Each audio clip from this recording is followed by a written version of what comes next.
So last लेक्चरला आपण इथे येऊन थांबलेलो. मशीन ओव्हरहेड झालं होतं 10 rupees. The cost for transaction activity each call centre is allowed. Then setup cost इथपर्यंत आपण थांबलो होतो. कॉस्ट पर सेटअप कॉस्ट आपण कशी फाइंड आउट केली जाते. सो त्याच्यासाठी आता सेटअपची तुम्हाला कॉस्ट दिलेली असेल बघा प्रॉब्लेममध्ये. सेटअप कॉस्ट, एक मिनिट सॉरी, सेटअप कॉस्ट किती दिलेली आहे प्रॉब्लेममध्ये सांगा मला. पेज नंबर तुमच्या PDF मध्ये पेज नंबर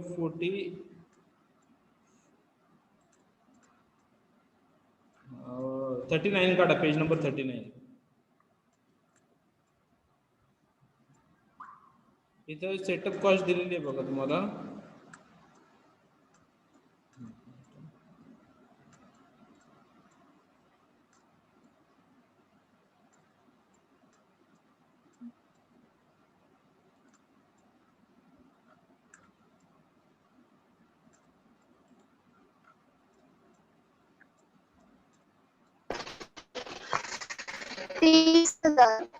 इथे आहे 30,000.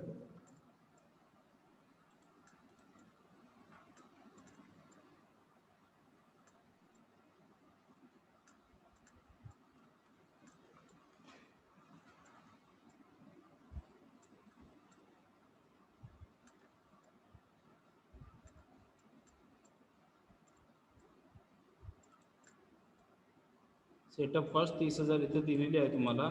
So setup cost divided by काय म्हटलं त्यांनी, setup cost divided by number of production runs. कारण तुम्ही किती प्रोडक्शन रन करणार त्याच्यानुसार तुमचा सेटअपचा नंबर ऑफ प्रोडक्शन रन्स.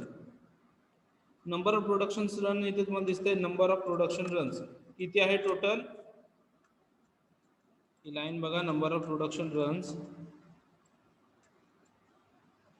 किती आहे 30. टोटल बघा त्याचे total number of production run किती आहे आम्ही 30. So setup per cost is equal to setup cost divided by number of production cost. So 30,000 divided by 30 किती आलं रुपीज 1,000 कॉस्ट पर सेटअप आले. देन रिसिविंग कॉस्ट मग कशी फाइंड आउट करणार तुम्ही. कॉस्ट कशावरती रिसिव्ह केली जाते. रिसिविंग कॉस्ट कशावरती रिसिव्ह केले जाते तर नंबर ऑफ ऑर्डर्स, तुम्ही जेवढे ऑर्डर्स करणार आहे त्याच्यावरती कॉस्ट रिसिव्ह केली जाते. सो मग रिसिविंग कॉस्टची अमाऊंट तुम्हाला दिलेली आहे प्रॉब्लेममध्ये. किती दिलेली आहे सांगा मला.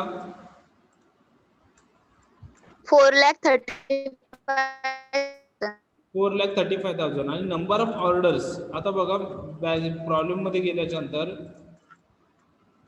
नंबर ऑफ ऑर्डर्स म्हणजे आता काय बघतो आपण रिसिव्ड कॉस्ट, सॉरी हां received cost. So number of receipts, number of orders म्हणजे नंबर ऑफ रिसिप्ट्स. तुम्ही जेवढ्या नंबर्स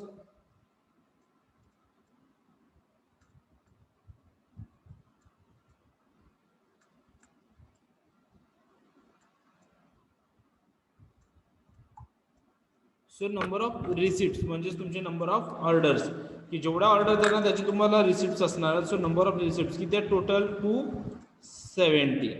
म्हणून आपण काय करतो इथे receiving cost is equal to cost per receiving order is equal to receiving cost 4,35,000 divided bye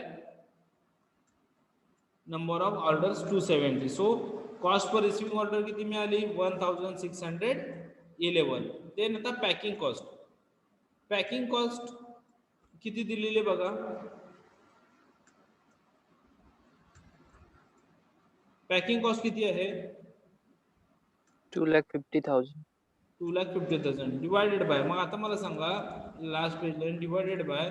आता हे तुम्हाला दिसतात direct labour cost, number of production run, number of deliveries, number of receipt, number of production orders. आता याच्यापैकी divided by काय घेणार मग तुम्ही. Packing cost number of production runs घेणार, नंबर ऑफ डिलिव्हरीज घेणार, नंबर ऑफ रिसिप्ट घेणार की number of production order. Delivery. Packing केलेले प्रोडक्ट तुम्ही काय करणार डिलिव्हरी देणार. जे पॅकिंग केलेले ते डिलिव्हरी, विदाउट पॅक तुम्ही डिलिव्हरी द्याल का. आम्ही नाही सर. म्हणून मग या ठिकाणी नंबर ऑफ डिलिव्हरीज आहेत त्याने तुम्हाला डिवाइड करावं लागेल number of packing. So number of packing, so number of deliveries किती दिलेले आहेत?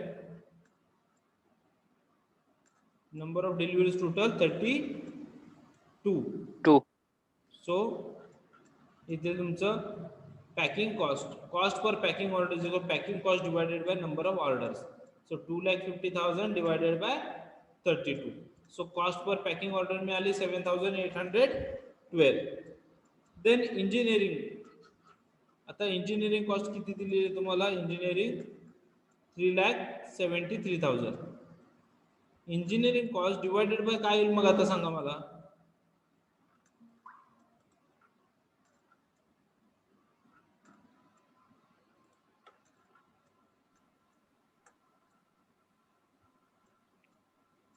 Number of production orders. So पण ते काय आहे? Engineering cost number of production orders. आता तुम्हाला एक सांगा, प्रोडक्शन साठी लागणारे जे ऑर्डर्स आहेत ओके त्या तुम्ही का दिल्या जातात? प्रोडक्शनला लागणारं मटेरियल आपण कशासाठी यूज करतो? नवीन प्रोडक्ट तयार करण्यासाठी. बरोबर आहे आम्ही? Right sir. मग जर तुम्ही नवीन प्रोडक्ट करण्यासाठी जे काही मटेरियल वापरणार त्याला तुम्ही काय म्हणता की इंजिनिअरिंग कॉस्ट, कारण त्याच्यावरती जे प्रोडक्शन करतो त्याला आपण काय म्हटलं जातं? आता इंजिनियर कोणाला म्हणतात?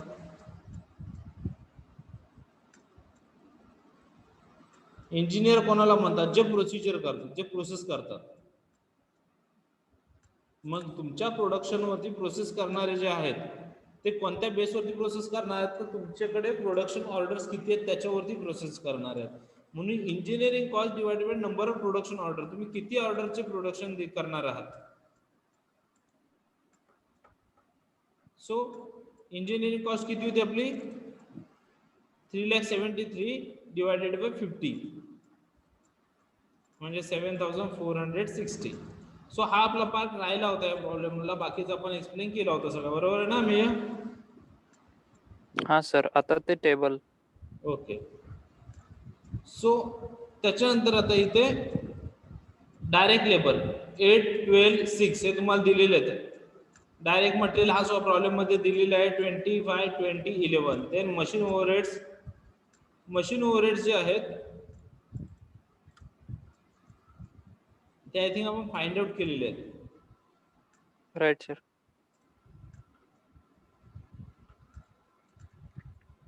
मशीन ओव्हरहेड्स आपण फाइंड आउट केलेले आहेत 13.33. मिनिट ते कुठे गेले?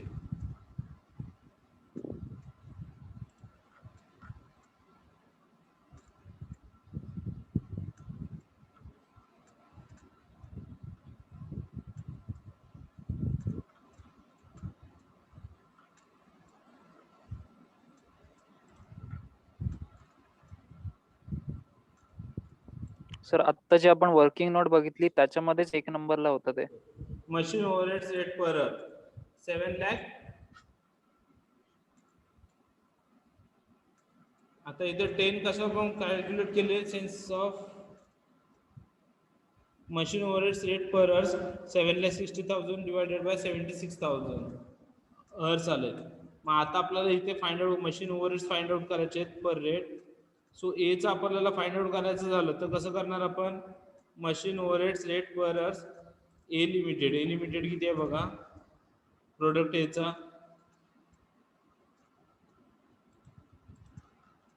एक minute.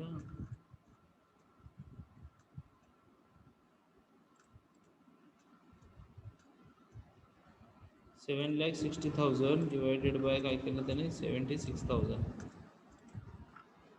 Sorry,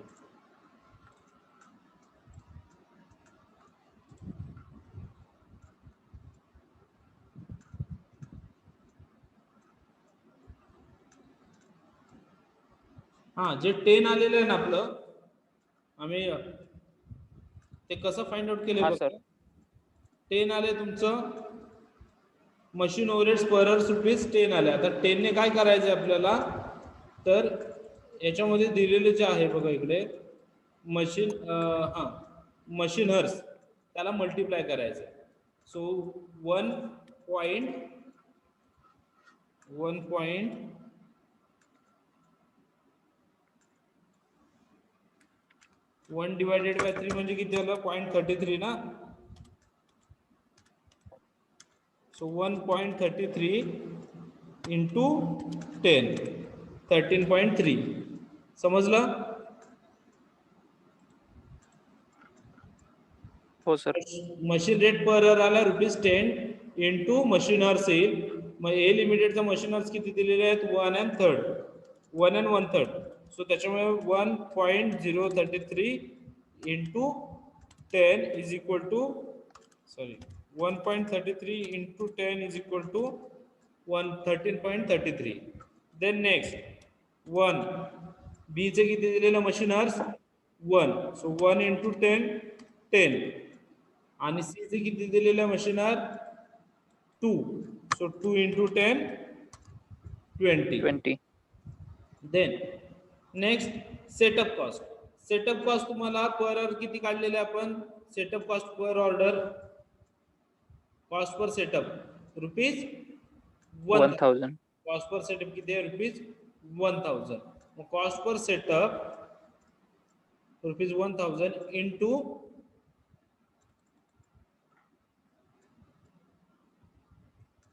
production runs into number of production runs. Product A मध्ये प्रोडक्शन रन किती आहे 3.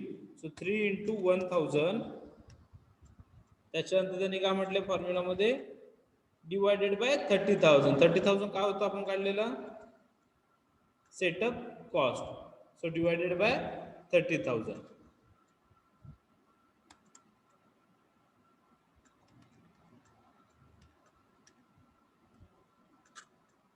किती येतं आन्सर त्याचं 0.10. देन बीचं किती दिलेलं आहे त्यांनी 1000 इंटू किती लांबी 7 divided bye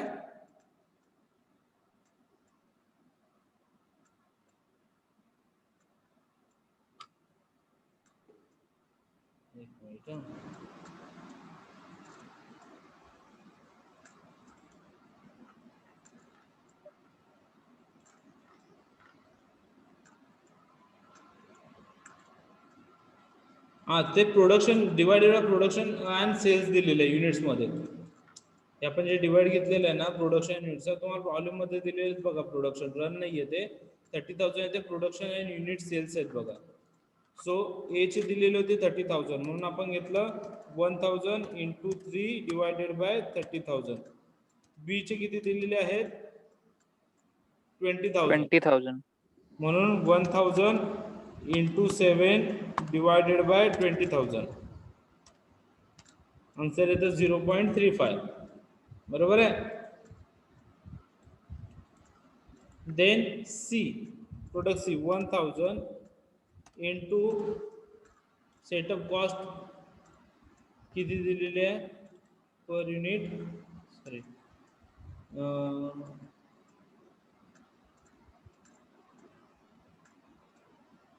production rate number of production runs 20. So 1000 into 20 into divided by production and sales units. So 8000 divided by 8000. Answer is 2.5.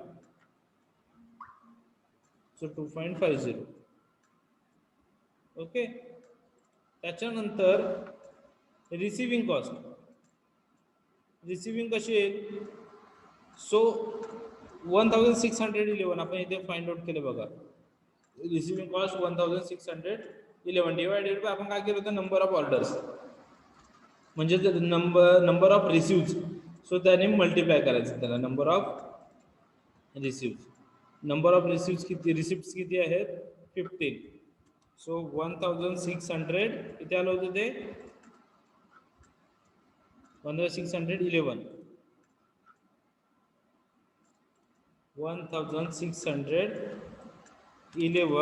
into number of receipts 15 divided by 30,000. 30,000 आहे ना, बरोबर 30,000. सो आन्सर किती येतं आम्ही 1611 into 15 divided by 30,000. Answer किती येतं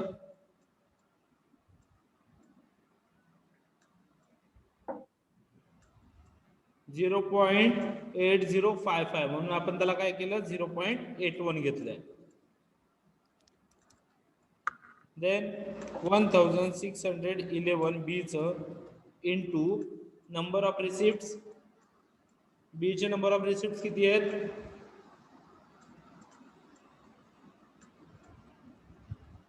35 divided by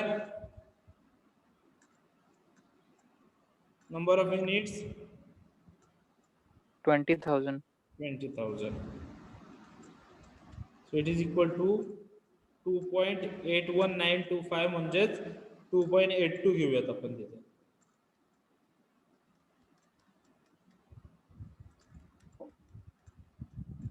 Then next receiving 1611 into number of receipts किती आहेत सी चे नंबर ऑफ रिसिप्ट्स किती आहेत तर 220 आहेत. 220 आहेत ना, म्हणजे इथे चुकलेलं आहे त्यांचं. इथे 200 घेतले त्यांनी ना.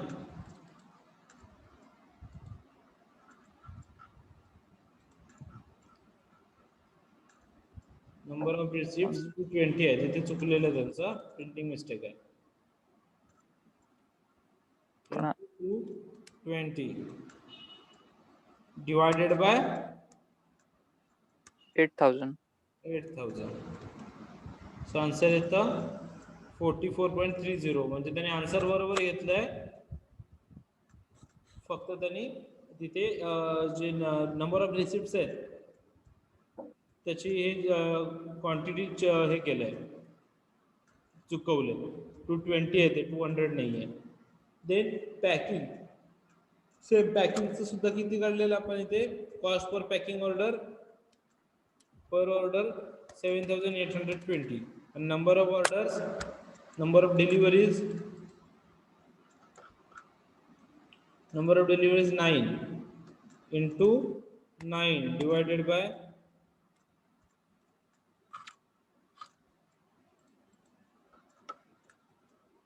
7,812 into 9 divided by 30,000. किती आला आन्सर 2.36 म्हणजे 2.34. देन 7,812 इंटू बी चं किती आहे number of deliveries 3 sir. 3 into 3 divided by 20,000. किती येतं आन्सर 1.1718. म्हणून त्याला 17 ठेवलं. देन 7,812 इंटू किती येईल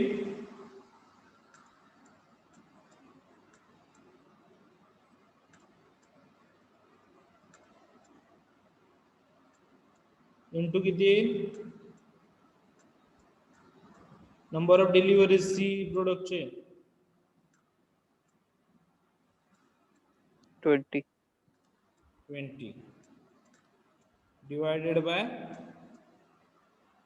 8,000 19.53. ओके. देन इंजिनिअरिंग, मग इंजिनिअरिंगचं कसं येईल आम्ही आन्सर सांग मला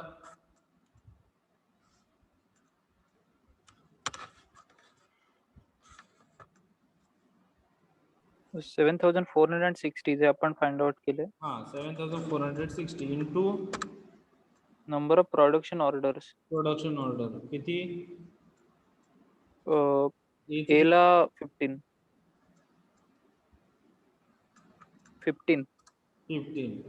divided by 30,000.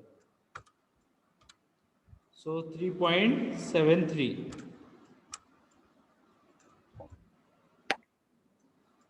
Then B 7460 into number of production orders किती आहेत बी चे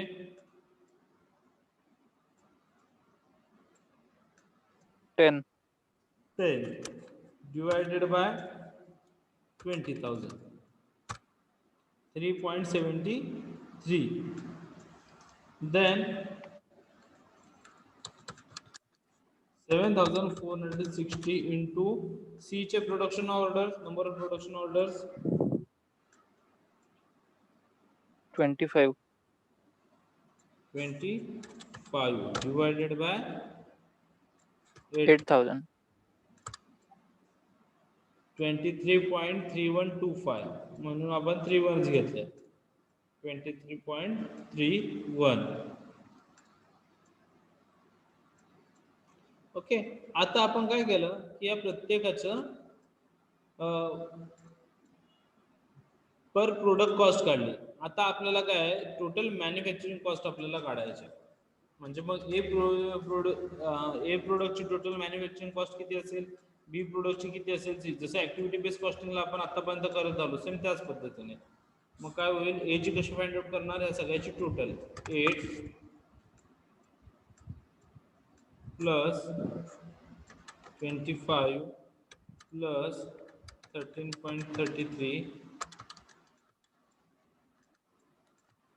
8 plus 25 plus 13.33 plus 0.10 plus 0.81 plus 2.34 plus 3.73 53.31 A ची बरोबर आली then B 12 plus 20 plus 10 plus 0.35 plus 2.82 plus 1.17 plus 3.73 so 50.07 B ची सुद्धा बरोबर आली म्हणजे C 6 plus 11 plus 20 plus 2.50 plus 44.30 plus 19.53 plus 23.31 plus so याची टोटल आली 126.64 64. काय झालं बरोबर आहे सर तिन्हीची. तिन्हीची तुमची मॅन्युफॅक्चरिंग कॉस्ट आपल्याला मिळालेली आहे 53.31 50.07 126.64 आता एक लक्षात घ्या इथे बऱ्याच जणांचं कन्फ्युजन झालं की प्रत्येकाला कशाने काय डिवाइड केलं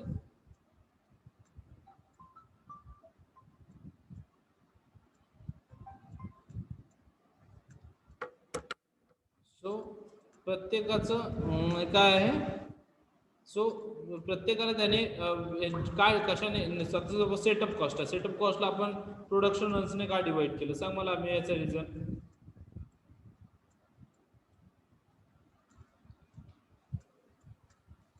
प्रोडक्शन रन्सने आपण काय डिवाइड केलं असं एखाद्या प्रॉडक्टची सेटअप कॉस्ट आहे ते फाइंड आउट करताना किती प्रोडक्शन रन्स मध्येच ते प्रॉडक्ट मॅन्युफॅक्चर होतं हेच कन्सिडर केलं जातं. ओके त्याच्यामुळे आपण प्रोडक्शन रन्सने सेटअप कॉस्टला डिवाइड करतो रिसिव्हिंग कॉस्टला रिसिव्ह काय करतो नंबर ऑफ ऑर्डर्स आपण रिसिव्ह करणार आहोत तो त्याच्यामुळे जसं काही रिसिव्ह केल्यानंतर आपण काय करणार ऑर्डर रिसिव्ह केल्यानंतर आपण त्याला रिसिप्ट देतो त्याच्यामुळे नंबर ऑफ रिसिप्ट आपल्याला इथे डिवाइड करतो आपण या ठिकाणी पॅकिंग कॉस्ट डिलिव्हरी केल्यानंतर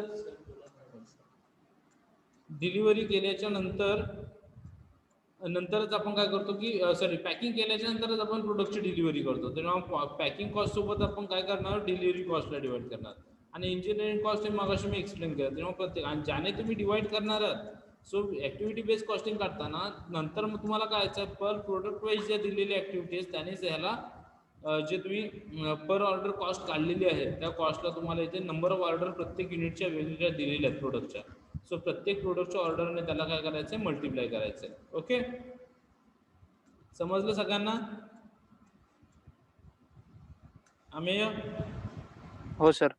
ओके, मग आता थांबूयात आपण.